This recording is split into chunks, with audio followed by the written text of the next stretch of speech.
আপনাদের খেদমতে আমি অদম গুনাহগারের রহমতপূর্ণ সালাম। আসসালামু আলাইকুম ওয়া রাহমাতুল্লাহি ওয়া বারাকাতুহু। আল্লাহ পাক আমাদেরকে জান্নাতের বাগানে আসার বসার তৌফিকটুকু দিয়েছেন। আল্লাহ পাকের সন্তুষ্টিতে, নবী কামলিওয়ালার সন্তুষ্টিতে, প্রেমে, মহব্বতে, ইসলামের প্রেমে, কোরআনের প্রেমে জান্নাতের বাগানে আসার বসার তৌফিকটুকু দিয়েছেন। আল্লাহ পাকের কুদরতে কদমে সুবহানে একবার চিৎকার করে বলি আলহামদুলিল্লাহ। আল্লাহ পাক আমাদের উপরে আরেকটা দয়া করেছেন, আল্লাহর হাবিবুল্লাহ, আল্লাহর পিয়ারা বন্ধু, আল্লাহর দুস্তের উম্মত হিসেবে আমাদেরকে কবুল করেছেন। তাতে কি আলহামদুলিল্লাহ বলেন? কারণ আদম আলাইহিস সালাম থেকে ঈসা রুহুল্লাহ পর্যন্ত সমস্ত নবীদের উম্মতের এক দাম, আখির নবী আল্লাহর হাবিবুল্লাহর উম্মত যারা আমরা বসলাম আরেক দাম। আমার বাবার বন্ধুরা, আমার আল্লাহ পাক কোরআনে পাকে বলতে আরম্ভ করলেন, বিসমিল্লাহির রাহমানির রাহিম।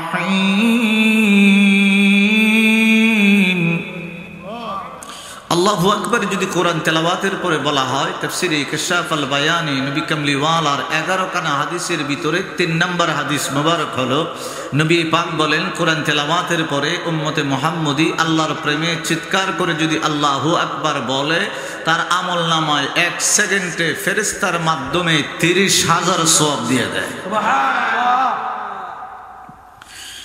ইন্না নাহনু নুহয়ি ওয়া নুমীতু ওয়া ইলাইনাল মাসীর।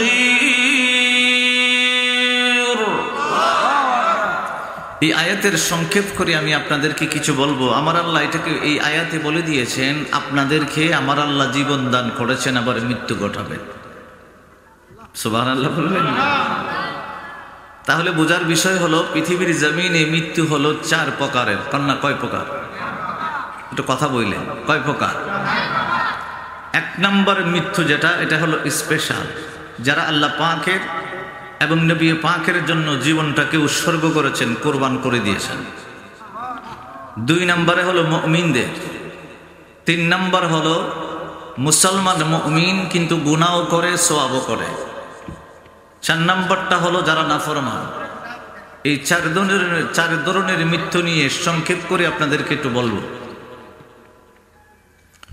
আমার বাবার বন্ধুরা, আমার নবী বলতে আরম্ভ করলেন, ইন্না নাহনু নুহয়ি ওয়া নুমীতু ওয়া ইলাইনাল মাসীর। আমার নবীজি বলে, আব্দুল্লাহ ইবনে আব্বাস রাইসুল মুফাসসিরিন, যিনি বাবা আব্দুল্লাহ ইবনে আব্বাস, আবার নবীজি এই আয়াত মুবারকের তাফসীর মুবারক শিখিয়ে দিচ্ছেন আব্দুল্লাহ ইবনে আব্বাসকে। এই তাফসীরটা করার আগে বলি, বন্ধু আপনারা যারা এখানে বসে আছেন, মুসলিম বলে দাবি করেন, মুসলিম পরিচয় দেন, আদম আলাইহিস সালামের সন্তান যখন আদম আলাইহিস সালাম পৃথিবীতে আসলো, সন্তানগুলা তখনও কিন্তু মুসলিম নামকরণ আমার আল্লাহ করে নাই। নূহ আলাইহিস সালাম পৃথিবীর জমিনে নবী হিসেবে আগমন করলেন, আমার আল্লাহ ইনসানি রাখলেন, মানুষ রাখলেন, মুসলিম নামকরণ আমার আল্লাহ করে নাই। এই কই যান আমরা? এরপরে মানুষ নাই, এরপরে 2 জন উঠে লাগে কেমনে বউ? আর উঠবেন নি কেউ? কথা কয় না কেন? আছেন নি কেউ? আর উঠেন না, গ্রামের বদনাম হইব। কি হইব? বদনাম। জীবনের প্রথম মাহফিল মনে করতেছি, এত বেশি মানুষ নেই। আলহামদুলিল্লাহ, আল্লাহ যেমনে রাখে তেমনি খুশি। এখন সবাই মিললে কই আলহামদুলিল্লাহ। এটা আল্লাহ পাকের কুদরতের শান। আল্লাহ পাকের ইচ্ছা হয়েছে, পাঠাই দিছে। একটু মনোযোগ। নূহ আলাইহিস সালাম পৃথিবীর জমিনে আসছে, নামটা কিন্তু মুসলিম হয় না। হুদ আলাইহিস সালাম আসছে, নাম মুসলিম হয় না, জাতির নাম মুসলিম না, ইনসানি রেখে দিয়েছে আমার আল্লাহ। কোন সময় আমার আল্লাহ মুসলিম আমাদের নামটা রেখে দিল, মিল্লাতে আবিকুম ইব্রাহিম হুয়া সাম্মা কুমুল মুসলিমিন। সাম্মা মানে হলো নাম রাখলো আমাদের মুসলিম, ইব্রাহিম আলাইহিস সালাম। সুবহানাল্লাহ বলেন। হুয়া সাম্মা কুমুল মুসলিমিন। আমরাও ছিলাম মানুষ, পৃথিবীর জমিনে যারা আছে সবাই মানুষ, কিন্তু যারা ইসলামটা গ্রহণ করলো তারা তো মুসলমান হলো, তারা তো মুসলিম হলো, কিন্তু মুসলিম আমাদের নামকরণ করা হয় নাই। আমার আল্লাহর দরবারে ইব্রাহিম আলাইহিস সালাম দোয়া করলেন, আল্লাহ আমার যে জাতি দিলা, যারা আমার দাওয়াতটা গ্রহণ করলো, তুমি আল্লাহকে মানলো, তারা তো ইসলামটা গ্রহণ করলো, ওই জাতিটার নাম কিয়ামত পর্যন্ত মুসলিম রেখা দাও। আমার আল্লাহ বলে, ইব্রাহিম রে, তোমার দোয়াটা আমি আল্লাহর দরবারে কবুল করে ওই জাতির নাম মুসলিম দিয়ে দিলাম। সুবহানাল্লাহ। আমার বাবার বন্ধুরা, আমার নবী কামলিওয়ালা বলতে আরম্ভ করলেন, পৃথিবীর জমিনে স্পেশাল মর্মটা বাবা, যেটা আল্লাহর দরবারে যারা কোরবান করে দিল, নিজের জীবনটা উৎসর্গ করে দিল বাবা, প্রথম দলিল, প্রথম ডকুমেন্টস দিতে আরম্ভ করলাম। আবুল হাসান কাশফাহানি রাহমাতুল্লাহি আলাইহি উজালাতুন নাফিআ কিতাবের ভিতরে লিখতে আরম্ভ করলাম। উজালাতুন নাফিআ কিতাবের ভিতরে আবুল হাসান কাশফাহানি কয়, আমি সর্বসময় 1 বছর 2 বছর নয় 14 বছর পর্যন্ত ইমাম বুখারী রাহমাতুল্লাহি আলাইহির দরবারে খাদিমগিরি করেছি। সুবহানাল্লাহ। আমরাও দেখলাম বাবা আবুল হাসান কাশফাহানি ইমাম বুখারী রাহমাতুল্লাহি আলাইহির 3 জন শ্রেষ্ঠ ছাত্রর ভিতরে একজন। আবুল হাসান কাশফাহানি রাহমাতুল্লাহি আলাইহি উনি বলতেছেন, আমি যখন ইমাম বুখারী রাহমাতুল্লাহি আলাইহির দরবার থেকে হাদিস শিক্ষা করে বাড়ির ভিতরে আসলাম, বাড়িতে কিছুদিন অবস্থান করতে আরম্ভ করলাম। রাত্রেবেলা আমি ঘরের ভিতরে ঘুমিয়েছিলাম, স্বপ্নে দেখতেছি আখিরি নবী আল্লাহর হাবিবুল্লাহ আমার স্বপ্নের ভিতরে হাজির হয়েছে। সুবহানাল্লাহ। আবুল হাসান কাশফাহানি উজালাতুন নাফিআ কিতাবের ভিতরে লিখতে আরম্ভ করলেন। আমি জিজ্ঞেস করলাম, আবুল হাসান কাশফাহানি কয়, আমি জিজ্ঞেস করলাম, ইয়া রাসূলুল্লাহ, ইয়া হাবিবাল্লাহ, নবী গো, স্বপ্নের ভিতরে আমি দেখতেছি আপনি নবী পাক, ডান হাত মুবারকের ভিতরে সবুজ একটা রুমাল নিয়ে আপনি কোথায় যাচ্ছেন? আপনার কপাল মুবারক দিয়ে গাম মুবারক জড়তে আরম্ভ করলো। আমি দেখতেছি আপনি হয়রান পেরেশান হইয়া কোথায় যেন যাচ্ছেন। আমার নবীজি নূরের জবান দিয়া বলতে আরম্ভ করলো, আবুল হাসান রে, আগামীকাল সকালবেলা মালাকুল মউত ইমাম বুখারী তোমার উস্তাদকে জানটা কবজ করব। সুবহানাল্লাহ। কাল আগামীকালকে জানটা কবজ করবে আজরাইল আলাইহিস সালাম। আমার আল্লাহ হুকুম করে দিয়েছেন। বন্ধু, আমি আয়াত তেলাওয়াত করলাম, মানুষ আমরা যেখানে বসে আছি, গ্রামের ভিতরে যারা আছি, কবরে যারা গেলাম, সমস্ত মানুষের জন্য আমার আল্লাহ মৃত্যুটা নির্ধারণ করে দিয়েছেন, কোন দিন, কোন সময়, কোন বার, ঠিক কিনা কোন না? আমার নবীজি বলতে লাগলেন, ও আবুল হাসান কাশফাহানি রে, ইমাম বুখারী, বুখারা বাবা একটা নগরের নাম, এলাকার নাম, গ্রামের নাম, উজবেকিস্তানের ভিতরে পড়েছে একটা গ্রাম বুখারা, এটা নগর, কিন্তু ওনার নাম হলো মুহাম্মদ ইবনে ইসমাঈল ইবনে ইব্রাহিম ইবনে মুগীরা ইবনে বারদিসবা। সুবহানাল্লাহ বলবেন না? ডাক নামটা মুহাম্মদ।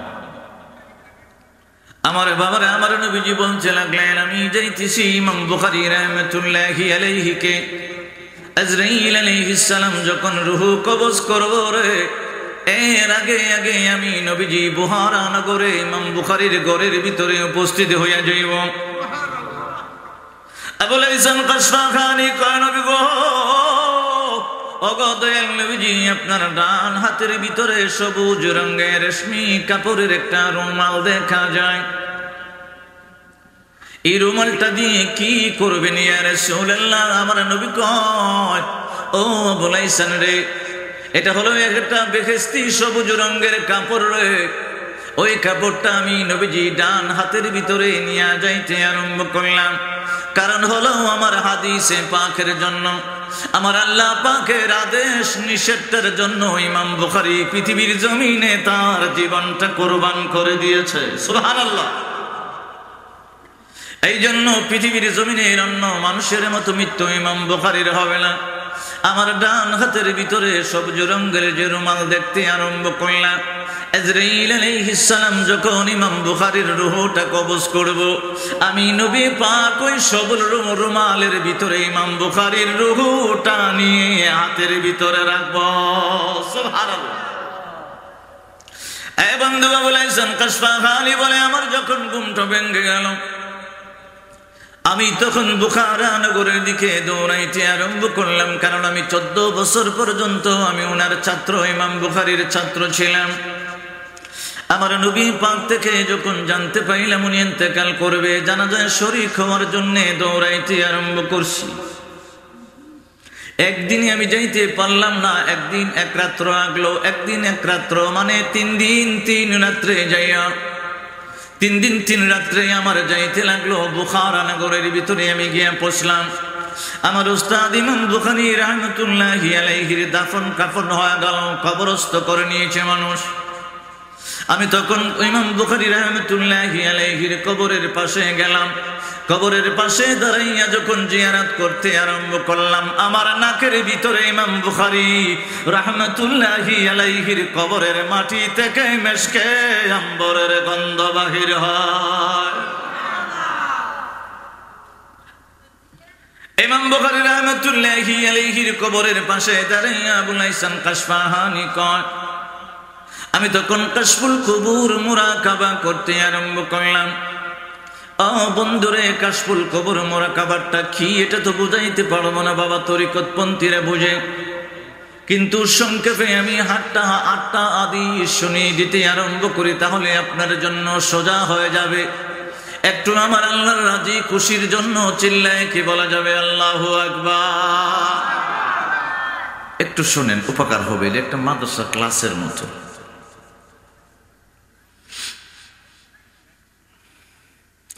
বিসমিল্লাহির রহমানির রহিম।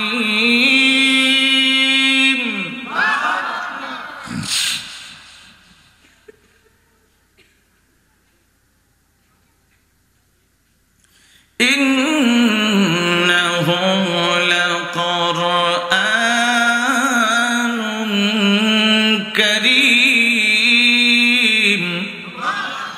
আমার আল্লাহ বলে কোরআনটা হলো সম্মানিত কোরআন। সুবহানাল্লাহ বলে।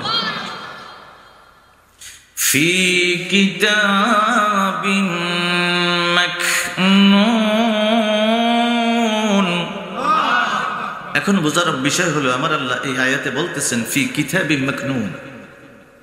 ফি কিতাবিম মাকনুনের শাব্দিক অর্থটা হলো আমার আল্লাহ বলে যা আছে গোপন কিতাবে।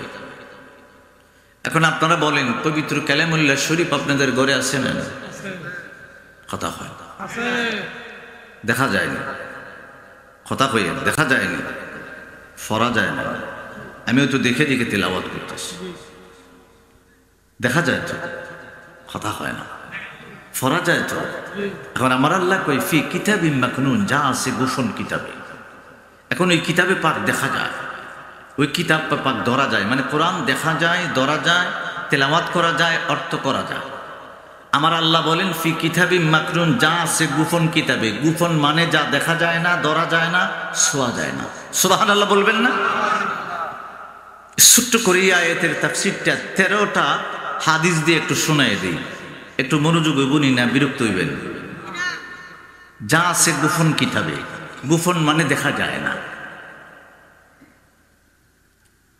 আমার নবীজি বলেন শুআবুল ঈমান, এই কিতাবের নাম হলো শুআবুল ঈমান। ইমাম বাইহাকি রাহমাতুল্লাহি আলাইহি নিজে কিতাবটা লিখেছেন। উনি বলতেছেন ইন্না লিল কোরআন যাহরান। এখানে বেশি আলেম ওলামা মাদ্রাসার হলে আমি একটু যাহরান বুঝাইতাম। যাহরান মানে হলো রার উপরে 2টা জবর লাগাইছে। আল্লাহ কেন 2টা জবর লাগায় এটা বুঝবেন না। ইন্না লিল কোরআন যাহরান, আমার আল্লাহ বলে কোরআনের ভিতরে নিশ্চয়ই যাহরান প্রকাশ্য আয়াত আছে, অর্থ আছে, দেখা যায়, পড়া যায়। সুবহানাল্লাহ বলবেন না?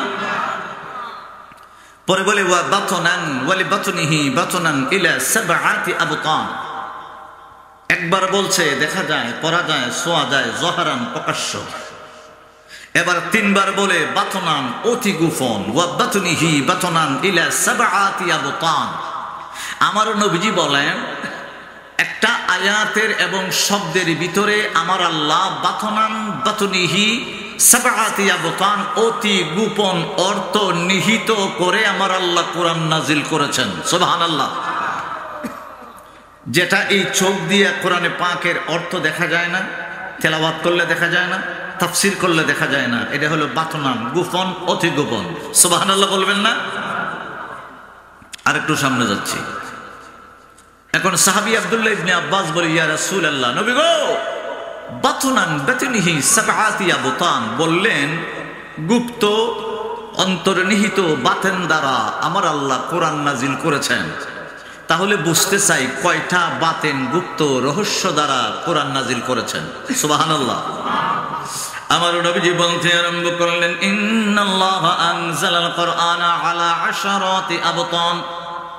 আমার নবীজি বলেন, শুআবুল ঈমানে হাদিস খানা ইমাম বাইহাকি রাহমাতুল্লাহি আলাইহি লিখে দিয়েছেন। বাবা, আমার নবী বলে, ইন্নাল্লাহা, নিশ্চয়ই আমার আল্লাহ, আনজালাল কুরআনা আলা আশরাতি আবতান, আমার আল্লাহ 10টা গোপন বাতেন রহস্য দিয়ে কোরআন নাজিল করে দিয়েছে। সুবহানাল্লাহ। আবু হুরায়রা রাদিয়াল্লাহু তাআলা আনহু জিজ্ঞেস করি, ইয়া রাসূলুল্লাহ, ইয়া হাবিবাল্লাহ, দয়াল নবী গো, আপনার কদম মোবারক থেকে আমি আরো জানতে চাই। আবু হুরায়রা রাদিয়াল্লাহু তাআলা আনহু আমার নবী পাকের কদম মোবারক যখন প্রশ্ন করলেন, ইয়া রাসূলুল্লাহ, আপনি তো বললেন আমার আল্লাহ 10টা বাতেন গুপ্ত রহস্য দ্বারা আমার আল্লাহ কোরআন নাজিল করে দিয়েছেন। ওগো ইয়া রাসূলুল্লাহ, 10টার ভিতরে কয়টা আছে এমন উপকারী জ্ঞান যারা উম্মতে মুহাম্মদী অবশ্যই শিক্ষা করতে হবে, যেটা চোখে দেখা যায় না? সুবহানাল্লাহ বলেন। আমার নবী বলে, বাবা আব্দুল্লাহ ইবনে মাসউদ রাদিয়াল্লাহু তাআলা আনহু রওয়ায়াত করেছেন, ক্বালা রাসূলুল্লাহ সাল্লাল্লাহু আলাইহি ওয়াসাল্লাম, আল কুরআনু নাযালা আলা 7 আহরুফ লিকুল্লি আয়াতিন মিনহা যাহরান ওয়া বাতনুন লিকুল্লি হাদ্দা মাতালা। সুবহানাল্লাহ বলেন। আমার নবীজি বলে, 10টা গোপন বাতেন রহস্য থেকে 7টা গোপন বাতেন রহস্য আছে। ও আবু হুরায়রা, উম্মতে মুহাম্মদীর জন্য শিক্ষা করা ফরজ। এখন যারা কোরআন তাফসীর পড়েছেন, আমিও কোরআন তাফসীর পড়েছি, আল্লাহ পাক আমাকে সুযোগ করে দিয়েছেন। যারা পৃথিবীর জমিনের আলেমরা কোরআন তাফসীর পড়েছেন, কোরআন তাফসীরের ভিতরে 10টা বাতেন গুপ্ত রহস্য লেখা নাই। আমি যে কথাটা বলছিলাম এটা হলো উজালাতুন নাফিআ কিতাবে আবুল হাসান কাসফাহানি ইমাম বুখারী রাহমাতুল্লাহি আলাইহির কবরের পাশে গিয়া কবরের ভিতরের অবস্থা জানার জন্য অন্তরের ভিতরে হার্ট মানে কলবের ভিতরে কাশফুল কুবুর মুরাকাবায় বসেছে। সুবহানাল্লাহ। আপনারা বলতে পারেন ওই জিনিসটা কি, এই জন্য এত কিছুর আয়োজন আমি করতেছি। বুঝতে কষ্ট হইতেছে না আপনাদের? আচ্ছা, যেহেতু পড়ছেন কিছু না কিছু শিক্ষা করে নিয়ে যান। আমার নবীজি বলতে আরম্ভ করলেন, ক্বালা ইলমু ইলমানা ফাইলমু ফিল কলবি ফাযালিকাল ইলমুন নাফি। সব মাহফিল আমার এরকমই বাবা, আমি ডং ডং করার পদ্ধতি আমি জানি না, কারণ আমি আল্লাহর দরবারে বড় গুনাহগার। কি গুনাহগার? কারণ এই চেয়ারটার বড় দাম, মসজিদের মিম্বরের বড় কথা হয় না দাম। মসজিদের মিম্বরে বসে কোরআন কোরআন শুধু কোরআন শুধু হাদিস, এই চেয়ারটাতে বসে শুধু কোরআন শুধু হাদিস। এটা একটা মাদ্রাসা ক্লাসের মতো, কথা হয় না। আমরা এই জান্নাতের বাগানে যারাই আসছি আরামের বিছানা হারাম করে দিয়ে সাটের মেঝে বসে গেছি একমাত্র আমার আল্লাহর প্রেমে, নবী পাকের প্রেমে, ইসলামের প্রেমে। ঠিক কিনা কন্যা কে রে? আমার নবীজি বলেন, ক্বালা ইলমু ইলমানা ফাইলমু ফি কলবি ফাযালিকাল ইলমুন নাফি। আমার নবীজি বলেন, অন্তরের ইলমটা আমার আল্লাহ বড় দামি করেছেন। যাদের অন্তরের ভিতরে ইলম আছে, যাদের অন্তরের ভিতরে ইলম আছে রে, তারা বড় পৃথিবীর জমিনে সাফল্য অর্জন করলো। আমার নবীজি বলে, ওয়া ইলমুন আলাল লিসানি ফাযালিকা হুজ্জাতুল্লাহি আলা ইবনে আদম। আর একটা আমরা আদম সন্তানের জন্য একটা ইলম আছে, এটা হলো শরীয়তের ইলম। এটা হলো আদম সন্তানের জন্য দলিল রে বাবা। কারণ নামাজ পড়তে ওই লিসানের ইলমটা লাগবে, শরীয়তের ইলমটা লাগবে, মাসলা লাগবে, মাসাইল লাগবে, নিয়ম লাগবে, কানুন লাগবে। রোজা রাখতে নিয়ম লাগবে, কানুন লাগবে। যাকাত দিতে নিয়ম লাগবে, কানুন লাগবে। ঠিক কিনা কন্যা? আমার নবীজি বলতে আরম্ভ করলেন কদ ইয়াহমিলুল আউয়ালু আলা ইলমিল বাতিন। আমার নবীজি বলে পৃথিবীর জমিনে উম্মতে মুহাম্মদীরে তোমরা মনে করো কলবের ইলমটা মনে হয় 2 নাম্বার, দ্বিতীয় ও অর্জন করলেই চলবে, পরে অর্জন করলেই চলবে।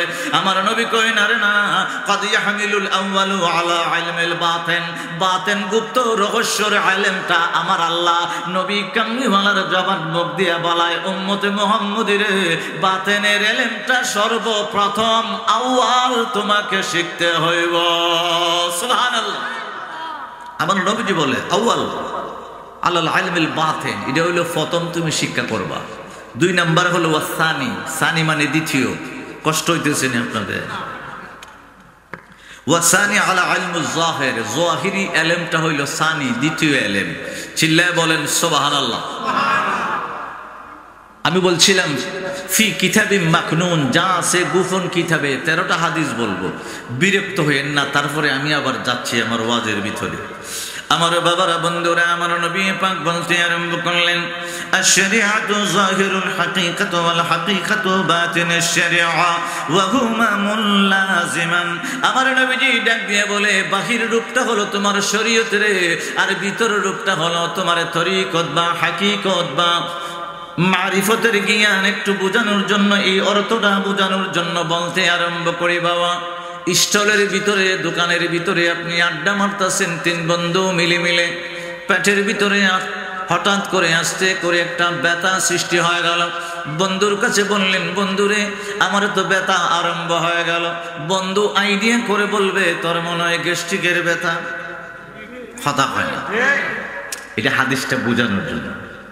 এখন ব্যথা আর একটু বাড়ছে, এখন বলতেছেন বন্ধুরে আমি দোকানে থাকতে পারতাম না, বাড়ি যেটুকু গেছেন বাড়িতে, আম্মাকে গিয়া বলছেন আম্মা আমার তো পেটের ব্যথা দোকানে ধরছিল, আমার বন্ধু কইছি গ্যাস্ট্রিকের ব্যথা, কিন্তু এই ব্যথাটা আরো আস্তে আস্তে খালি বাড়তেছে। আম্মা বলতেছে মনে হয় 3 মাস ধরে মনে হয় ক্রিমির ওষুধ টষুধ খাস না, ক্রিমির সমস্যা হইতে পারে। না, ব্যথাটা আরো বাড়ছে। এখন খাটের মেঝে ফুইরে একটু ঘোরাঘুরি করতেছেন। এখন আব্বা আসছে দোকানপাট থেকে বা ব্যবসা বাণিজ্য থেকে বা ক্ষেত খামার থেকে আসছে, আম্মা আব্বারে কইছে ফুলা তো খাটে ফুইরে ফুইরে ঘোরাঘুরি করতেছে। এখন আব্বার ভিতরে একটা সিপ মারছে, মনে হইতেলে আমার ফুলার হাড়ের সমস্যা হয়ে গেছে গা। কি এটা এতগুলো কথা বলতেছি কেন? এখন আপনাদের এলাকার কোনো পল্লী ডাক্তার আছে, তাদেরকে জিজ্ঞেস করলেন যে আমার তো এইভাবে ব্যথা, কয় আইডিয়া করে লাভ নাই। কেউ বলছে গ্যাস্ট্রিকের ব্যথা, কেউ বলছে ক্রিমের ব্যথা, কেউ বলছে হার্টের ব্যথা, লিভারের ব্যথা, হৃৎপিণ্ডের, যাই ব্যথা হোক তুমি একটু চলে যাও, একটু মার্কেটের ভিতরে, একটা ক্লিনিকের ভিতরে, একটা ডায়াগনস্টিক সেন্টারের ভিতরে একটু এক্সরে করিয়ে নাও, আলট্রাসোনোগ্রাফি করিয়ে নাও, ইসিজি করিয়ে আসল ব্যথার রূপটা কি তুমি একটু দেখো। কথা হয় না। আমার নবীজি হাদিসে বললেন আশ-শরিআতু যাহিরুল হাকীকা, শরীয়তটা হলো যাহির, নাক মুখ কান সব দেখা যায়নি। কথা হয় না, দেখা যায় না। আমার পাঞ্জাবি দিয়ে এতটুক ঢাকা, কিন্তু আমার হাতটার সবকিছু দেখা যায় না। আমার নবী পাক বাহির রূপটা হলো শরীয়ত, আর ভিতর রূপটা হলো হাকিকত। সুবহানাল্লাহ বলবেন না? আর হাকিকত যদি না হইতো, ওই যে ফেডের ব্যথা আপনি বলতে পারতেছেন না, খালি আইডিয়া করতেছেন। সুবহানাল্লাহ বলবেন না? আমার বাবার আর একটু সামনে যাইতে আরম্ভ করলাম। আবু হুরায়রা রাদিয়াল্লাহু তাআলা আনহু জিজ্ঞাসা করে ইয়া রাসূলুল্লাহ, নবী গো আল্লাহ পাককে আমরা সাক্ষী দিলাম, আল্লাহ পাককে মানলাম, আল্লাহ পাকের সৃষ্টির উপরে সবকিছু যা আছে আমরা ঈমান এনে নিলাম, আখিরাতকে বিশ্বাস করলাম, ফেরেশতা বিশ্বাস করলাম, নবী যত নবী রাসূল আছে বিশ্বাস করলাম, কিন্তু আল্লাহকে দেখলাম না, আল্লাহর পরিচয়টা পাইলাম না। আমার নবী কামলিওয়ালা কয় আল হিকমাতুল জামিয়াতু মারিফাতুল হক ওয়াল আমলু বিহা মারিফা। আমার আল্লাহর পরিচয় যদি লাভ করতে চাও রে, তাহলে ইলমে লাদুনি মারিফতের জ্ঞান লাগবো। সুবহানাল্লাহ। এই বন্ধুরে আমি আর একটু সামনে যাইতে আরম্ভ করলাম। আপনাদের কুমিল্লা ডিস্ট্রিক্টের ভিতরে বলেন, আমাদের সিলেট এলাকায় বলেন, বাংলাদেশটাই বলেন বাবা, আমার নবীজি বাংলাদেশের ভিতরে আসে নাই, ওলি আল্লাহরা বাবা বাংলাদেশের ভিতরে আসছে। আমাদের 360 ওলি আছে বাবা শাহজালাল রহমাতুল্লাহি আলাইহি সহ আপনাদের এরিয়ার কুমিল্লার এরিয়ার ভিতরেও বাবা অলি রে, আপনার আব্বার আব্বা 14 গোষ্ঠীর যে মাথাটা ছিল লেংটিটা খুলি দিয়ে বাবা টুপি পরাইয়া কলমা পরাইয়া ঈমানটা অন্তরে ঢুকাইছে। সুবহানাল্লাহ। ঠিক নি কথা হয় না, আল্লাহর বলিরা বানাইছে। এখন হাদিসটা বলি, আমার নবীজি বলতে আরম্ভ করলেন, ইন্না আলমাল বাতিনি সিররান মান সিররা আজআলাহু ফি কলবি। আমার আল্লাহ ডাক দিয়ে বলে, কারণ এটা হাদিসে কুদসি রে বাবা, আমার আল্লাহর কথা। আমার নবীজি বলতে আরম্ভ করলেন, আমার আল্লাহর কিছু জ্ঞান আছে, আমার আল্লাহর কিছু ইলমে লাদুনি আছে, বাতিনের জ্ঞান আছে। আমার আল্লাহ ফি আজআলাহু ফি কলবি, আমার আল্লাহ পৃথিবীর জমিনের কিছু খাস বান্দার কলবের ভিতরে আমার আল্লাহ আমানত রেখে দেয়। সুবহানাল্লাহ। এবার আমার নবীজি বলতে আরম্ভ করলেন, ইবাদি ওয়ালা ইয়াকিফু আলাইহিন আহাদান গায়রি। আমার আল্লাহ ইলমে লাদুনির বেলায়েতের পাওয়ার বাবা, বাতিনের ইলম হাকিকতের ইলমটা আমার আল্লাহর কিছু খাস বান্দার কলবের ভিতরে আমার আল্লাহ আমানত রেখে দিয়েছে। তারপরে আমার আল্লাহ ডাক দিয়ে বলেন, ইবাদি ওয়ালা ইয়াকিফ আহাদান গায়রি। আমি আল্লাহ ছাড়া তার অন্তরের ভিতরে আমি আল্লাহ ইলম রেখে দিয়েছি, পৃথিবীর মানুষ জানতে পারে না। সুবহানাল্লাহ। আমার আল্লাহ কয়, ফি আজআলাহু ফি কলবি, আমি আমার কিছু এলেম আমার খাস বান্দার অন্তরে আমানত রেখে দিয়েছি, এটা পৃথিবীর জমিনের মানুষ বুঝতে পারে না। সুবহানাল্লাহ বলবেন। সুন্দর করে একটা উপমা দেবনি না, কষ্ট পাইবেন। দেই, সত্য মিছা না, উপমায় মিছাও দেওয়া যায় না। আমাদের 360 আউলিয়ার একজন 120 জন এক জায়গাতে শুয়ে আছেন সৈয়দ নাসিরুদ্দিন সিফাসালা রহমতুল্লাহি আলাইহির সাথে। সুবহানাল্লাহ। কতজন? 120 জন। এমনি দিবেন 120 জন আউলিয়া, 360 আউলিয়ার মধ্যে থেকে একজন 120 জন এক জায়গায়। উনির নাম হলো সৈয়দ নাসিরুদ্দিন সিফাসালা রহমতুল্লাহি আলাইহি, যিনি হেড সেনাপতি ছিলেন। উনি বাবা শাহজালাল রহমতুল্লাহ আলাইহি কি ছিলেন? কন্যা সেনাপতি কি ছিলেন? সৈনিক ছিলেন। আপনারা যদি সিলেট যান একটু গভীর মনোযোগ, আমার আল্লাহ যে বলে, ইবাদি ওয়ালা ইয়াকিফ আলাইহি আহাদান গায়রি, আমি আল্লাহ যে আমানত রেখে দিয়েছি তার অন্তরের ভিতরে ইলমে লাদুনি, পৃথিবীর জমিনের কেউ জানে না। দেখেন আমার আল্লাহ কি কয়। উপমাটা হইল, আপনি যখন সিলেট যাবেন, সিলেট মেইন নাবিদ জায়গাটার নাম হলো বন্দর। বন্দর থেকে যদি কোনো সিএনজি দিয়ে এয়ারপোর্ট যান, এয়ারপোর্ট যাইতে দেখবেন ফাঁকা রাস্তার উপরে ফাঁকা একটা গেট আছে। এই গেটের ভিতরে লেখা সৈয়দ নাসিরুদ্দিন সিফাসালা রহমতুল্লাহি আলাইহির মাজার গেট। তা আমার বাড়ি তো সিলেটে, আমি চিন্তা করলাম মাজার হলো এই গেট থেকে প্রায় 100 থেকে 110 কিলো দূর। গেট এখানে কেন? আমার মনের ভিতরে কৌতূহল। এখন মাজার যদি কুমিল্লা হয়, গেট যদি এখানে হয়, আপনার মনের ভিতরে কৌতূহল হইতো না? কথা হয় না। আমি এখানে নামছি, আসরের নামাজ পড়ছি। আসরের নামাজের পরে মুয়াজ্জিন যিনি আজান দেয় মসজিদে, একজন প্রবীণ মানুষ, মুরব্বী। আমি জিজ্ঞেস করলাম, চাচা, আমার জানা মতে সিলেট ডিস্ট্রিক্টের ভিতরে সৈয়দ নাসিরুদ্দিন সিফাসালা রহমতুল্লাহি আলাইহির মাজার শরীফ নাই। আমার জানা মতে হবিগঞ্জ ডিস্ট্রিক্টের সোনারুঘাটে মুরার বন্দে পড়ছে, কিন্তু গেট তো সিলেট শহরে। আমি বুঝতে পারলাম না। কয় নামাজ শেষ হোক, আমি বুঝাই দিব। নামাজ শেষ হয়েছে পরে আমার নিয়ে মসজিদের বাহিরে গিয়ে বলতেছে, সামনে একটা দোকান সুন্দর করে সাইনবোর্ড লাগানো, আমার বলতেছে এই জায়গাটার নামটা আপনি পড়েন। আমি ফললাম, জায়গাটার নাম হলো সকি দেখি। না কি দেখি? সকি তো বুঝে নই, যে সকির মাঝে মানুষ ঘুমায়, এখন তো খাট ফলন। সকি জায়গাটার নাম হলো সকি দেখি। এখনো জায়গাটার নাম সকি দেখি। 850 বছর যাবত না, জায়গার নাম কি? সকি দেখি। আমার কইল, বাবা আপনার অন্তরের ভিতরে কৌতূহল সৃষ্টি হয়েছে। নাসিরুদ্দিন সিফাসালা রহমতুল্লাহি আলাইহি যখন ইন্তেকাল করেছেন এখানে, ইন্তেকাল যখন করলেন, ওনাকে গোসল করাইলেন, ওনাকে কাফন পরাইলেন, ওনাকে চকির উপরে ঘুম পাড়াইয়া শায়িত রাখলেন জানাজার নামাজ পড়ানোর জন্য। যখন ইমাম সাহেব রেডি হলেন, মুসল্লি রেডি হলেন, হঠাৎ করে মানুষ দেখতেছে চকি দেখি লাশ নাই। এই জায়গার নাম এখন থেকে চকি দেখি, মানে কত হইল চকি দেখি দেখি, সব মানুষ একজন আরেকজন কয় চকি দেখি লাশ নাই। সুবহানাল্লাহ বলবেন না? এখন আপনারা বলবেন এটা কেমনে কি? হাদিসে কুদসি, আউলিয়াই তাহতা কুবাই, আমার হাতের দিকে তাকায় থাকেন। আউলিয়াই তাহতা কুবাই, আমার আল্লাহ কয় আউলিয়াই তাহতা কুবাই, আমার কুদরতের চাদর দিয়ে আউলিয়াদেরকে ঢাকিয়ে রাখি। সুবহানাল্লাহ। লা ইয়ারিফুহুম গায়রি, তাই নিখেনতে কই গেছে, বা আমি যে আউলিয়াই তাহতা কুবাই কুদরতের চাদরে ঢাকিয়ে রাখছি, লা ইয়ারিফুহুম গায়রি, পৃথিবীর কোনো মানুষ বুঝতে পারে না। সুবহানাল্লাহ। হাদিস দিয়ে আমি এটার প্রমাণ করলাম। আমি চিন্তা করলাম, হায় হায়, আমার আল্লাহ পাক তাহলে ওনাকে মঞ্জুর করেছেন, আজআলাহু ফি কলবি, ওনার অন্তরের ভিতরে আমার আল্লাহর ইলমে লাদুনির ভান্ডার রেখে দিয়েছেন। সুবহানাল্লাহ বলবেন না?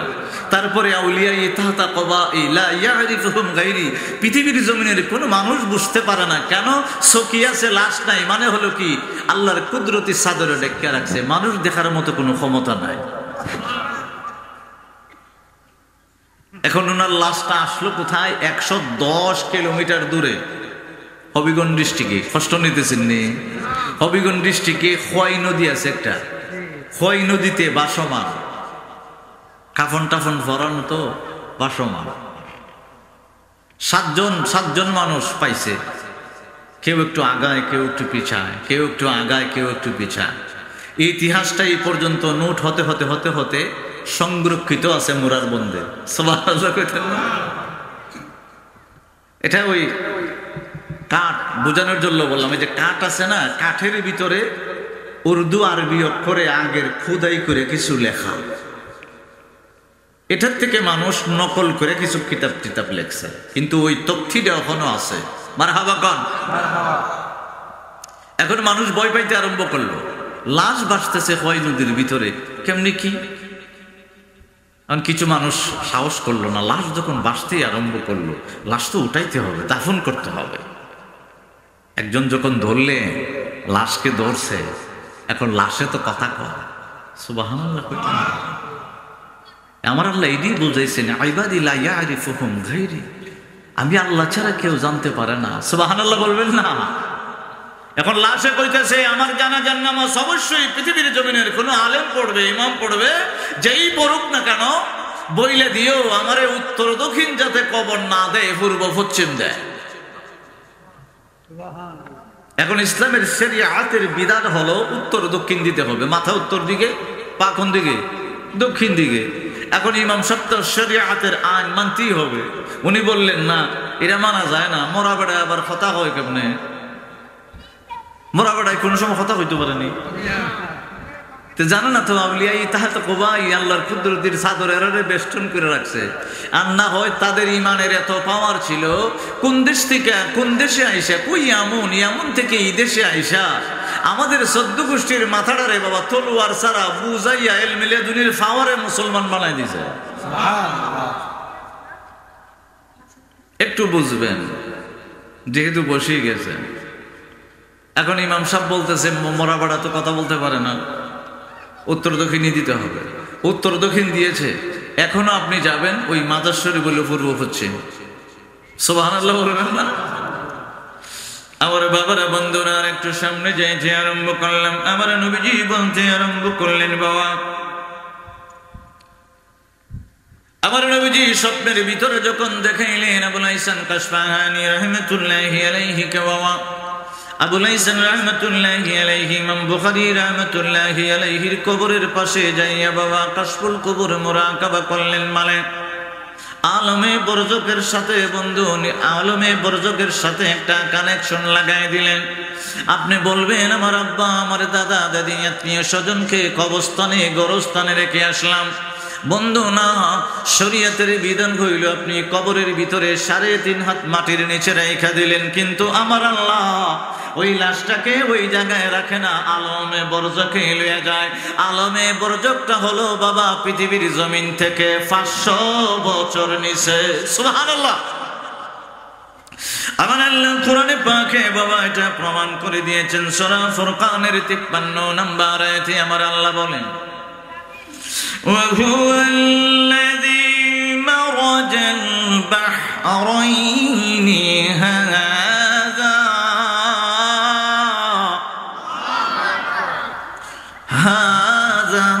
عذب فرات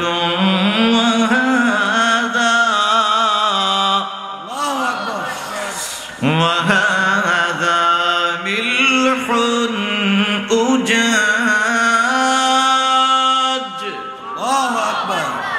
এই অর্থটাকে শোনাই, তারপরে বারজাখে যাইতেছি। এই অর্থটা হলো আমার আল্লাহ কয় পৃথিবীর জমিনে 3 জাতের পানি আছে। কন্যা কয় জাত? একটা স্বাদযুক্ত, একটা লবণাক্ত, একটা তিক্ত। وجعل بينهما برزخا।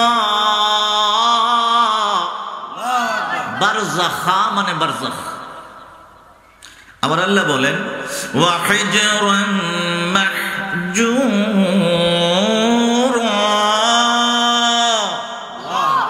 ওই যে 3 জাতের পানি বলছিলাম, একটা কি স্বাদযুক্ত, একটা লবণাক্ত, একটা তিক্ত।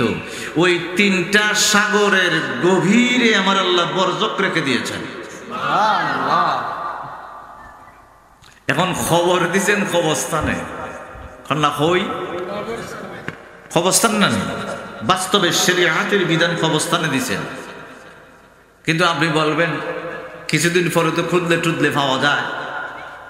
কথা কয় না, কিছুদিন পরে খুদলে টুদলে কি পাওয়া যায়। তা আমি বলি, আপনি যখন রাত্রে ঘুমান, আপনার দেহের ভিতরে রুহু থাকে না, আপনি মইরা ফিরে থাকেন, রুহুর আমার আল্লাহর আরশে যাই, আল্লাহর কুদরত কদমের সাজদায় পড়ে যায়। প্রত্যেক দিন আপনার একবার মৃত্যু হয়, ঘুমাইলে মৃত্যু। আমার নবীজি বলেন রুহুটা বাহির হয়ে যায়, বাহির হইয়া আল্লাহর আরশে গিয়ে সাজদায় পড়ে যায়। রুহু চিনে আমার আল্লাহকে, আপনি রুহুরে চিনেন না। কথা কয় না। তাহলে বোঝা গেছে প্রত্যেক দিন ঘুমাইলেই রুহু আমার আল্লাহর দিদার করে, আল্লাহরে দেখে সাজদা মারে। সুবহানাল্লাহ বলবেন না? ওই আরশে আজিমে যায় সাজদা মারে। এখন রুহুকে আপনি সকালে খাওয়ান না, দুপুরে খাওয়ান না, রাত্রে খাওয়ান না। আপনি খাওয়ান হইল আপনার নফস, মনরে আপনি সকালে ভাত খাওয়ান, দুপুরে খাওয়ান, রাত্রে খাওয়ান, চা খাওয়ান, কফি খাওয়ান, ঠান্ডা খাওয়ান, আরাম আয়ের যা আছে সব মনরে দেন। রুহুরে আপনি একবেলা খাওয়াইতে রাজি না। আর রুহুর খাদ্য তো বুঝতো না, রুহুর খাদ্য তো ভাত না, চা না, কফি না। রুহুর খাদ্য হইল ফজরের নামাজ, জোহরের নামাজ, আসরের নামাজ, মাগরিবের নামাজ, এশার নামাজ, তাহাজ্জুদের নামাজ, আল্লাহ পাকের জিকির আর কোরআন তিলাওয়াত। সুবহানাল্লাহ বলবেন না? খোদার কসম, আপনি যদি সওয়াব দেখতেন পৃথিবীর জমিনে, আপনার এক লোকে 50,000 টাকার একটা বান্ডেল দিছে, এটা দেখা যায়। কথা হয় না?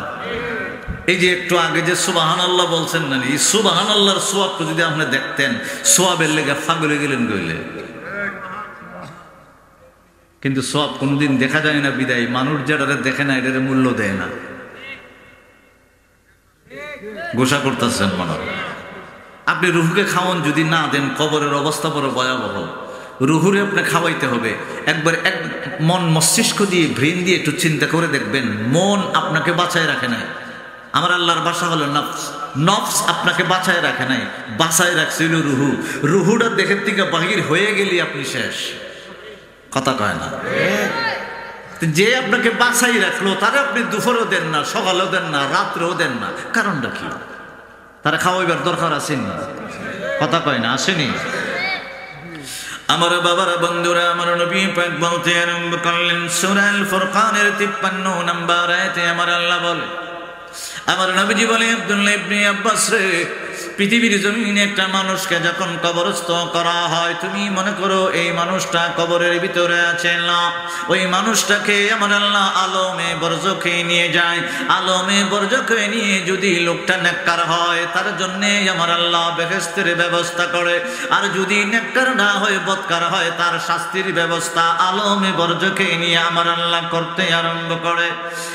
বন্ধু, সংক্ষেপ করে একটা উপমা দিতে আরম্ভ করলাম। জায়গাটার নাম হলো বাবা বড় আলীর চর, দক্ষিণ পাড়া। বাবা, যদি এই এলাকার ভিতরে কবরস্থান থাকে, একটা কবরের উপরে 3 বছর পরে 5 বছর পরে আবার কবর দিতে আরম্ভ করেন, কবরের এরিয়া কিন্তু বাড়ে না রে বাবা। আমার আল্লাহ যদি লাশটারে বাবা ওই মানুষটারে আলমে বরজখে না নিত, তাহলে কবরস্থান ওই আলীনগর থেকে সমস্ত পৃথিবীতে খালি কবরস্থানই হইতো। বুঝতে পারছেন আমার কথা? আমার বাবার আমি একটু সামনে যাইতে আরম্ভ করলাম। আবুল হাসান কাশফাহানি চোখটা বন্ধ করলেন, আলমে বরজখে বাবা লাগাইলেন। কি লাগাইলেন? অন্তরের ভিতরে আমার আল্লাহ একটা লিসান দিয়েছে, জিহ্বা দিয়েছে, চোখ দিয়েছে, কান দিয়েছে আমার আল্লাহ অন্তরে। আবুল হাসান কাশফাহানি কয়, কাশফুল কবর মুরাকাবার মাধ্যমে চোখটা বন্ধ করে যখন আলমে বরজখের দিকে ইমাম বুখারী আমার উস্তাদের সাথে আমি যখন কানেকশন লাগাইতে আরম্ভ করলাম, তখন আমি জিজ্ঞেস করলাম, আমার উস্তাদ ইমাম বুখারী গো, কেন কেন আপনার কবরের মাটি থেকে মেশকে আম্বরের গন্ধ করে? বুঝলাম না। আপনার কবরের মাটিগুলা মানুষ চিমটি চিমটি নিয়ে যাচ্ছে বরকতের জন্য, কিছুদিন পরে তো আপনার কবরের অবস্থা থাকবে না। আবুল হাসান কাশফাহানির জবাবে ইমাম বুখারী রাহমাতুল্লাহি আলাইহি কয়, আমি আমার ইমাম বুখারীর জীবনটা নবী কামলিওয়ালার জন্য কুরবান করছি রে। আমি হাদিসের জন্য, নবীজির হাদিসের জন্য জীবনটা কুরবান করেছি। এই জন্য নবী কামলিওয়ালা আমার ইন্তেকালের সময় হাজির হয়েছে, আর আমার রূহটা নবী কামলিওয়ালা বেহেশতি একটা সবুজ রেশমি কাপড়ের ভিতরে ধারণ করেছে। যতক্ষণ পর্যন্ত আমার ভাই বেরাদর আত্মীয় স্বজন আমারে গোসল করাইলো, কাফন পরাইলো, জানাজার নামাজটা পড়াইলো, কবরে রাখার আগ পর্যন্ত আমার নবীজি আমার রূহ হাতে নিয়ে রেখেছে। সুবহানাল্লাহ, নারে তাকবীর, নারে রিসালাত। হযরত মাওলানা ডক্টর কাজী মাওলানা জগৎপুরি পীর সাহেব।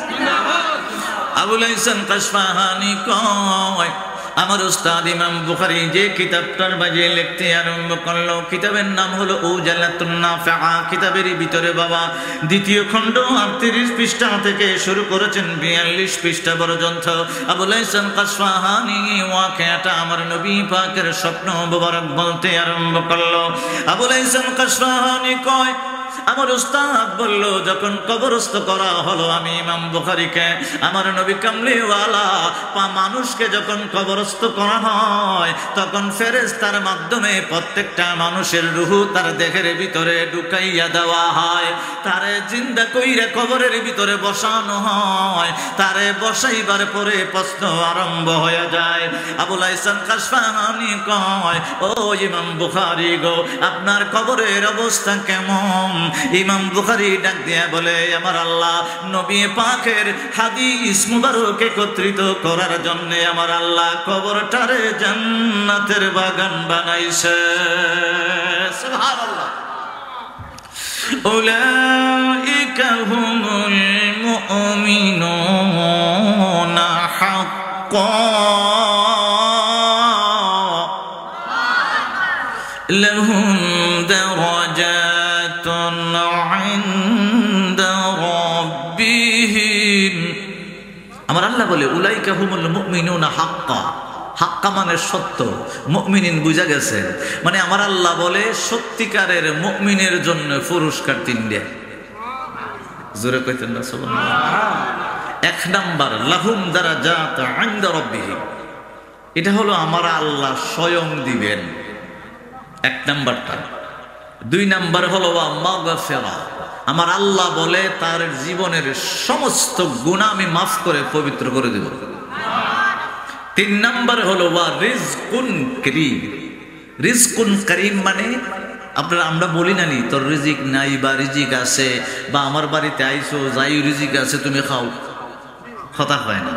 আমার আল্লাহ বলে ওয়া রিজকুন কারীম, কবরের ভিতরে আলমে বরজকে আমি আল্লাহ খাইবার ব্যবস্থা রাখছি।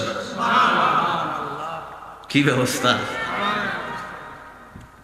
আমার বাবার বন্ধুরা, আমার নবী পাক এবার লাহুম দারাজাত ইনদা রাব্বিহিম এর তাফসীর করতে আরম্ভ করলেন। কষ্ট হইতেছে আপনারা যারে আছেন, আমি যে মানে যেমনে তেমনে কথা কইয়া যেমন আমার হকটা পূর্ণ হইত না, এই জন্য আপনাদের জন্য হক পূর্ণ করতেই কথা হয় না। আর কিছু সময় যেহেতু রাত্র বেশি হইলে মানুষের ব্রেন মস্তিষ্ক ঠিক থাকে না, আরেকটু সময় আমার নবীজি বলতে আরম্ভ করলেন উলাইকা হুমুল মুমিনুনা হাক্কা, সত্যিকারের মুমিনের জন্য আমার আল্লাহ তিনটা পুরস্কার বাবা। আপনারা বলবেন কবরের ভিতরে আমার আল্লাহ খাওন দিব, খারলুয়া খামো, একলা একলা খামো, ভালো লাগবে না। আমার নবীজি বলে পৃথিবীর জমিনে তোমার চারটা বন্ধু আছে। জোরে বলেন কয়টা?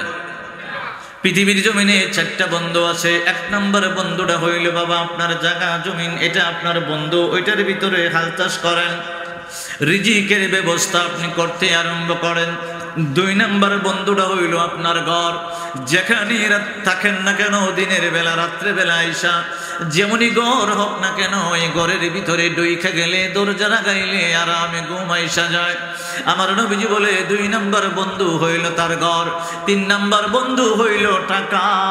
যখন একটা মানুষ বিপদে পড়ে যায়, আপদে পড়ে যায়, মুসিবতে পড়ে যায়, নিজের প্রয়োজনটা মিটাইবার জন্যে মানুষ টাকা খরচ করে। চার নম্বর বন্ধু হইল ভাই বেরাদর, আত্মীয় স্বজন, স্বামী স্ত্রী, মা বাবা। না না, ওই তিনজনে কথা হয় মিলে মিলে তাফসীর করতেছে, তোমরাই ভবিষ্যৎ, আর কথা কইও না। তো তিনজনের আসি খুব সুন্দর, মারহাবা কম। কয়টা বন্ধু পৃথিবীতে?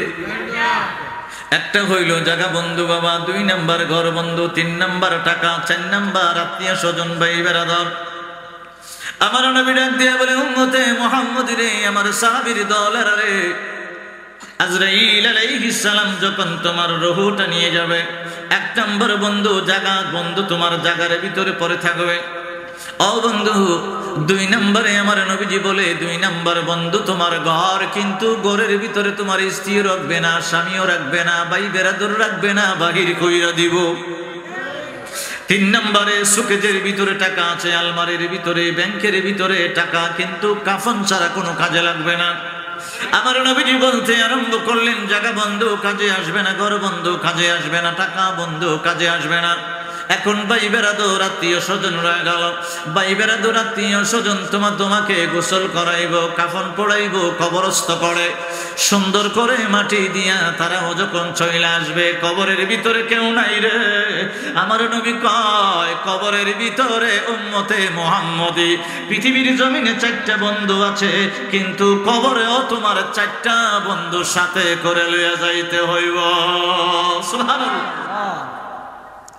আমার নবীর দরবারে সাহাবীরা বলে ইয়া রাসূলুল্লাহ, ইয়া হাবিবাল্লাহ, নবী গো, নবী গো, নবী গো, আগে নবীজি কবরের ভিতরে চারটা বন্ধু, কি বন্ধু লইয়া যাইব?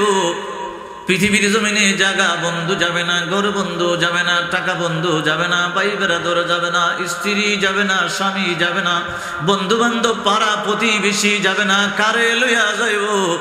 আমার নবী পাক বলতে আরম্ভ করলেন সকালবেলা তুমি যদি ঘুম থেকে উঠে পবিত্র কালামুল্লাহ শরীফ একটু উল্টাইতে আরম্ভ করো, যদি 2-3 আয়াত পড়তে আরম্ভ করো, সূরা ইখলাস পড়তে আরম্ভ করো রে, কোরআনের সাথে একটা মহব্বত রাখো, কোরআনের আইন মতে চলো, ভালোবাসা রাখো, প্রেম রাখো, কোরআনকে যদি বুকের ভিতরে ধারণ করো, মহব্বত করো, সুমা লাগায় দাও, চোখে লাগাও, তুমি যখন কবরের ভিতরে যাইবা, তোমার স্ত্রীকে যদিও তুমি অনুরোধ করো না কেন সে কবরে যাবে না, তোমার স্বামীকে অনুরোধ করবা সে যাবে না, আপন ভাইকে অনুরোধ করবা সে যাবে না, আপন বন্ধুকে অনুরোধ করবা যাইবে না।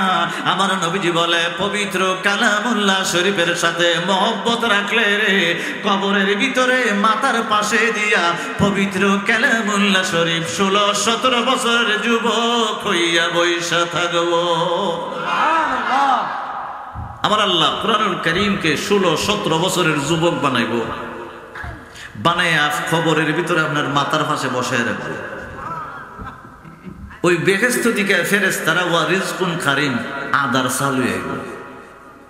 কন্যা কি এর চা আদিছে আসছে আদা, এখন আমি দুধ চা কই থাকতাম না, এটা আদার চা। আবার আমার নবীজি হুরের একটা উপমা দিয়া বলতেছেন, হুররা এত সুন্দর, যখন ফান খাইয়া চিমটি গিলবে, চিমটি মানে সেপ গিলবে, তখন এই গলার ভিতরে দিয়া দেখা দেব, তাহলে বোঝা গেছে বেহেশতে মানু আছে। কথা হয় না, রং চা, আদার চা আর ফান। এখন ফেরেশতারা লই আইব কুরআনুল কারীম 16-17 বছরের তো আছে আপনার মাথার পাশে বন্ধু, আর আপনি একজন, দুইজনে মিল্লা বিস্কুট দিয়ে ভিজাইয়া চা কবর বইয়া। আল্লাহু আকবার, জোরে কইতে বল, আর জোরে জোরে। আমার আল্লাহ বলছে ওয়ারিজকুন কারীম উলাইকা হুমুল মুমিনুনা হাক্কা, সত্যিকারের মুমিনের জন্য 3 নাম্বার পুরস্কার, লাস্টেরটা হলো ওয়ারিজকুন কারীম, খবরে রিজিকের ব্যবস্থা করুন। কষ্ট হইতেছে নি?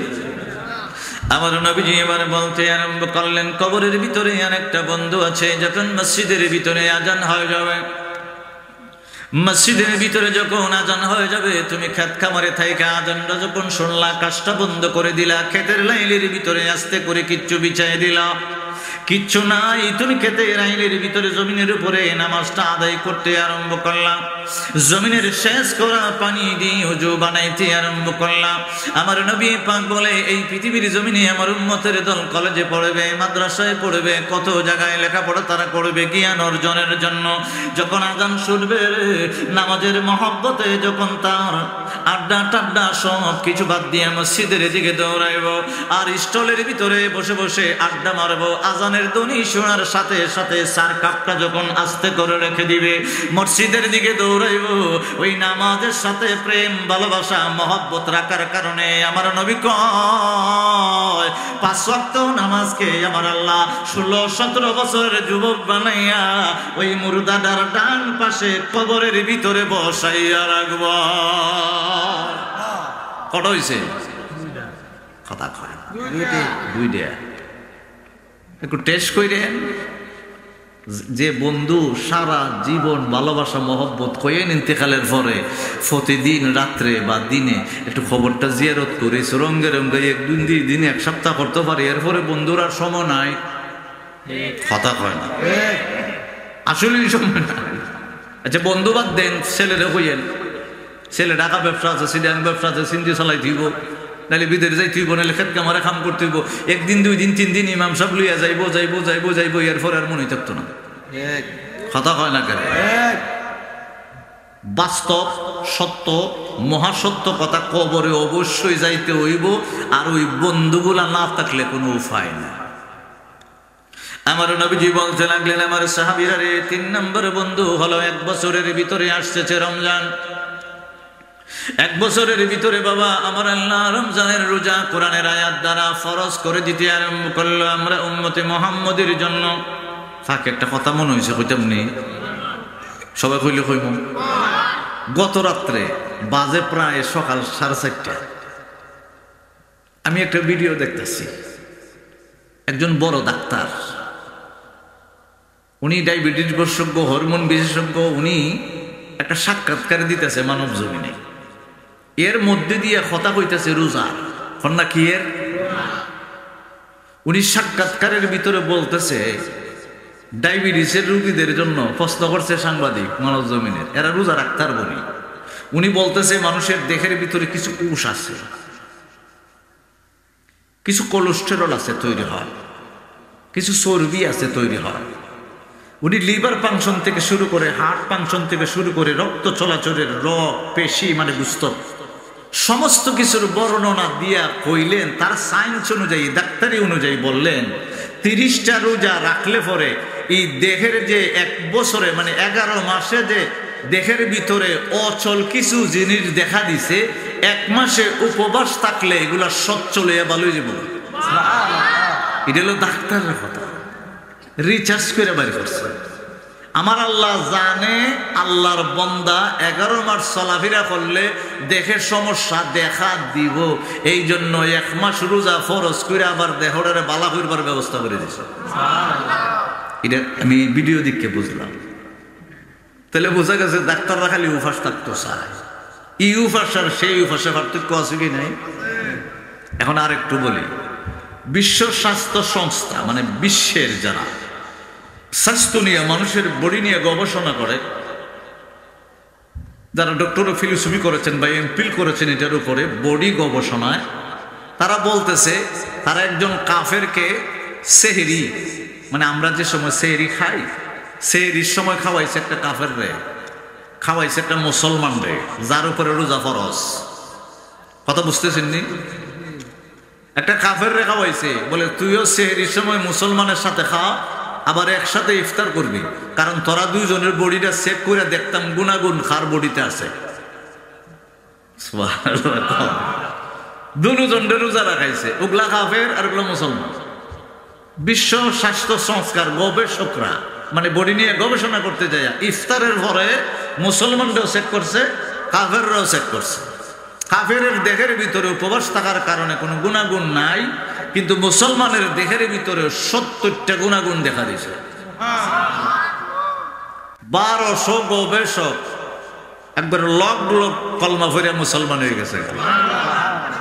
আমার আল্লাহ রোজা দিল কেন? আপনি বলবেন আপনার দেহের সমস্যা, খোদা কি কসম দেহের সমস্যা ভালো হয়ে যাবে। তবে তারা একান্তই শরীরের ক্ষমতা নাই, বৃদ্ধ মানুষ 80 বছরের উপরে, তারা যদি রোজা ভাঙে কোনো সমস্যা নাই, ইসলামের বিধান আছে। 80 বছরের কথা হয় না, 80 বছরের পরে, 80 বছরের উপরে 82, 83, 90 তাদের উপরে ইসলামের কোনো হুকুম নিষেধান নাই, এটা হলো শরীয়তের বিধান। কিন্তু 80 বছরের বুড়া মানুষটা চেষ্টা করে, পুত্রে আল্লাহর কাছে তুইও কো আমিও কই যাতে 30টা রোজা রাখায় আল্লাহ। কথা হয় না, এই লোক রাখবার লেগে পাগলের জায়গা, কিন্তু এই লোকের উপরে 80 বছরের উপরে বিধান কেন নাই? নবীজি বলেন 80 বছরের পরে একটা মানুষের ব্রেন চলে না, কারণ তোর উজু আতার কি উজু আছে না গেছে, এবং নামাজের ভিতরে অনেক নিয়ম কানুনের ত্রুটি বিস্তুতি দেখা দেয় বিদায় 80 বছরের উপরে আমার আল্লাহ হুকুমটা শিথিল করে দিয়েছেন। সুবহানাল্লাহ। আমি আজকে আপনাদের এখানে আসছি, মুসাফির হয়ে গেছি গা, আমি রাস্তার ভিতরে আসরের নামাজ পড়ছি 2 রাকাত, তা আল্লাহ আমার জন্য সহজ করে দিছে না?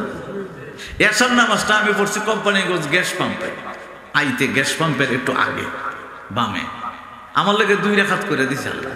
তা আল্লাহ তো বন্দার লেগে সোজা করে দিছে, সহজ করে দিছে। সুবহানাল্লাহ কইতেন না? আমার বাবারা বন্ধুরা, আমার নবীজি বলতে আরম্ভ করলেন 1 বছরের ভিতরে আমার আল্লাহ একটা মাস রোজা পালন করার জন্য উম্মতি মুহাম্মদের উপরে আমার আল্লাহ ফরজ করে দিয়েছে। ওই মানুষ উম্মতে মুহাম্মদি আল্লাহর বান্দার দল যখন মহব্বতে রোজা রাখবে রে, ওই রোজাটাকে 30টা রোজাকে আমার আল্লাহ 16-17 বছরের যুবক বানাইয়া ওই মুর্দাটার কবরের বাম পাশে বসাইয়া রাখবো। আমার নবী কামলিওয়ালার দরবারে সাহাবীরা বলে, ইয়া রাসূলুল্লাহ, ইয়া হাবিবাল্লাহ, নবী গো, নবী গো। আগে নবীজি 3টা বন্ধু পেয়ে গেলাম, 4টা বন্ধুর কি? আমার নবীজি কয়, পৃথিবীর জমিনে যাদের উপর যাকাতটা ফরজ হয়ে গেল, যারা পৃথিবীর জমিনে যাকাত দিল রে, সম্পদের যাকাত দিল, টাকার যাকাত দিল, অলংকারের যাকাত দিল, যারা যাকাত দিতে আরম্ভ করলো, আল্লাহ কি ওয়াস্তে যারা আল্লাহর পথে দান করলো, মসজিদে করলো, মাহফিলে করলো, মাদ্রাসায় করলো, ভিক্ষুকরে দান করে দিল, কোন গরিব দুঃখী মানুষকে দান করে দিল, ওই দানটারে আমার আল্লাহ 16-17 বছরের যুবক বানাইয়া ওই মুর্দাটার কবরের ভিতরে পায়ের পাশ দিয়ে বসাইয়া রাখবো। আমার নবীজির দরবারে সাহাবীরা বলে, ইয়া রাসূলুল্লাহ, নবী গো, মাথার পাশে মুর্দার মাথার পাশে পবিত্র কেন মুরলা শরীফ 16-17 বছরের যুবক হইয়া বসা, মুর্দার কবরের ভিতরে ডান পাশে নামাজ বসা, 16-17 বছরের যুবক হইয়া ডান পাশে বসা, বাম দিকে হলো 30টা রমজানের রোজা, আর পায়ের দিক দিয়া হইল যাকাত দান সদকা। ওগো নবীজি তারা কি করবে? আমার নবী কয় 4টা বন্ধু মিলে মিলে ওই মুর্দারার সাথে ওয়ারিজকুন কারীম কিয়ামত পর্যন্ত আড্ডা মারবো আর খাইব। সুবহানাল্লাহ। অন খালি আড্ডা মারলে তো হইতো না। চট্টগ্রাম থেকে একটা মেহমান আপনার বাড়িতে আইছে সকালে, কোন সময় আইছে? সকালে আইছে, আপনি চা বিস্কুট দিয়েছেন, দুপুর ফাইরিয়ে গেছে গা, বাদ দিতেছেন না, আসরক তো হয়ে গেছে গা, বাদ দেন না। বেড়া মনে মনে চিন্তা করতেছে কি খান জুস, দুপুর বেলা খাইতেছে একলা একলা, ঘরের ভিতরে আরেক রুমও বসে আমারে বাদ দেয় না। কিন্তু আপনি খাবার টাবার হইয়া আসরের পরে আয় কইতেছেন বন্ধু আমার বাড়ি তো আসছেন, আপনারা তো কিছু খাওয়াইতে পারলাম না, সকালে 1 কাপ চা পাইছিলাম, মনে কিছু নিয়েন না। বেড়া খুশি না বেজা? কথা কয় না। একবারে যত বন্ধুর ফিরি তুই তা হোক, দুপুরে না খাওয়াইয়া আসরক তো যদি কোন বন্ধু তুই আমার প্রাণের প্রাণ কোনো খাম হইতো না, মনে হম না কইব তুই একটা খান জুস কিটটা কৃপন হইবনি। তা আমার আল্লাহ কয় আমি শুধু 4টা বন্ধু খবরে মুমিনদের দিমু, দিয়া যদি এমনি রাখে দেই কইব আমি আল্লাহ বুঝি কৃপন, আমি বেহেশত থেকে খাওয়ান ফড়াম। সুবহানাল্লাহ কইতেন না? উলাইকা হুমুল মুমিনুনা হাক্কান লাহুম দারাজাতুন ইনদা রাব্বিহিম ওয়া মাগফিরাতুন ওয়া রিজকুন কারীম।